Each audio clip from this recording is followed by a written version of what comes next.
Hi guys, welcome to our studio. I'm Joe from Treve, and in today's video I'm going to show you the 4 different waxes in the Annie Sloan range and exactly how to use them.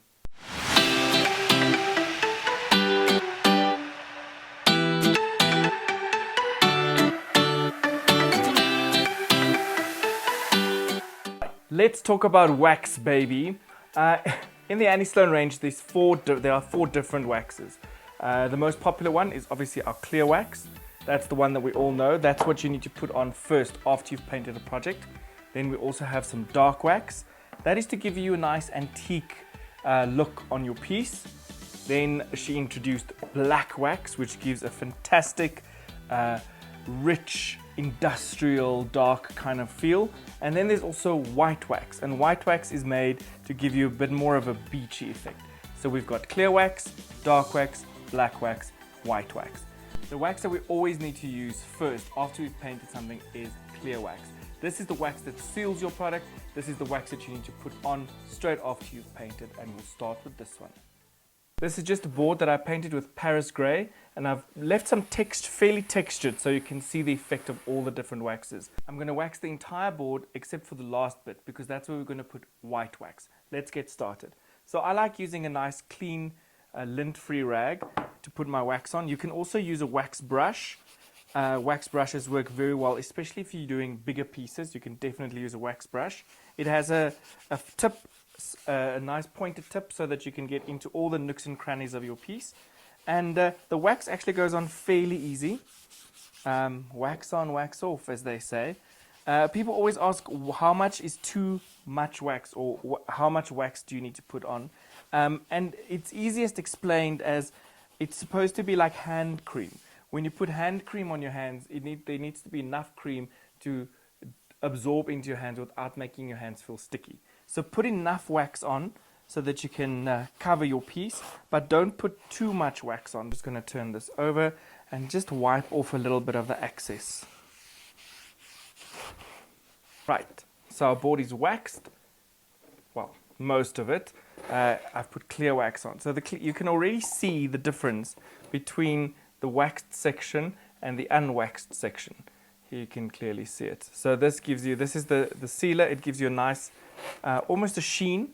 You can definitely buff this up to give you a nice glossy effect. I've done that on a few pieces and it really looks very nice. The dreaded dark wax. Oh, the stories I've heard of dark wax where people complain about this, and it is such a lovely baby to work with. So this is quite an old tin because you come very far with the dark wax, because I would never put it on an entire piece. I like using it as a highlight in certain sections of a piece, in the corners of a cupboard, wherever you want to create those nice moody low lights. That's where you would use dark wax. But today I'm gonna cover the entire section of it because I want to show you how this changes the color of the paint.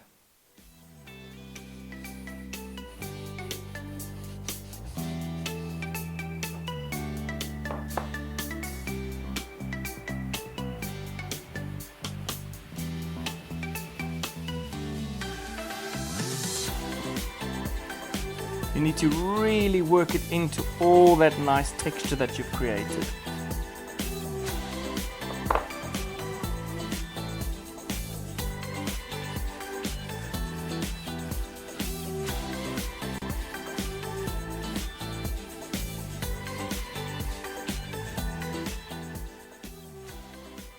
If you make mistakes like these, all you do, because you've already put clear wax on, you can just take a little bit of clear wax and you can erase those marks.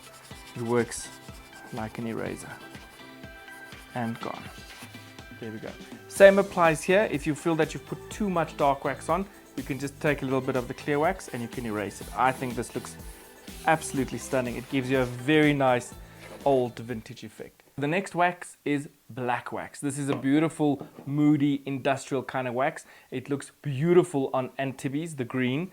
I'm going to show it to you on top of this Paris Grey that I've painted. So you can see this is definitely a black wax. Almost reminds you of shoe wax. I'm going to just slather it on here. And remember, you definitely have to put clear wax on before you do dark wax or black wax. If you don't do this, the wax will absorb into the paint and it'll just be a mess. And you'll also not be able to erase it like I did earlier if you don't put your clear wax on first.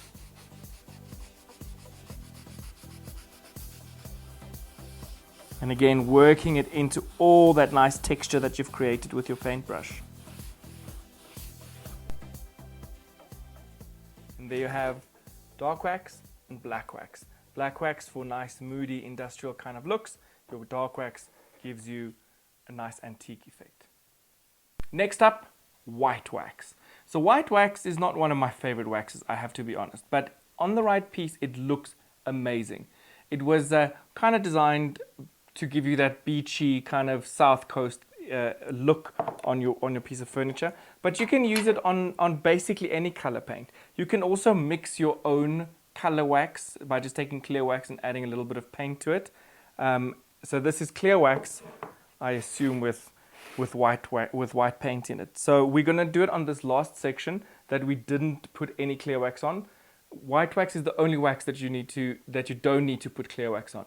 For black wax and dark wax, absolutely clear wax at first. So this doesn't give you as a dramatic effect as the other two waxes does, but it definitely gives you a fabulous beachy effect. It looks great on top of blue, I'd say an Aubusson or Provence, Florence, those kind of colors gives you a great effect over those colors. And there you have it. Those are the 4 waxes in the Annie Sloan range. Clear wax, this is all painted on Paris grey, and you can see how the different waxes have changed the color. So we've got clear wax, dark wax, black wax, and white wax. And now you're waxed. For all the products that we used in today's video or any information, please visit us at Treve. Our address will be in the link below.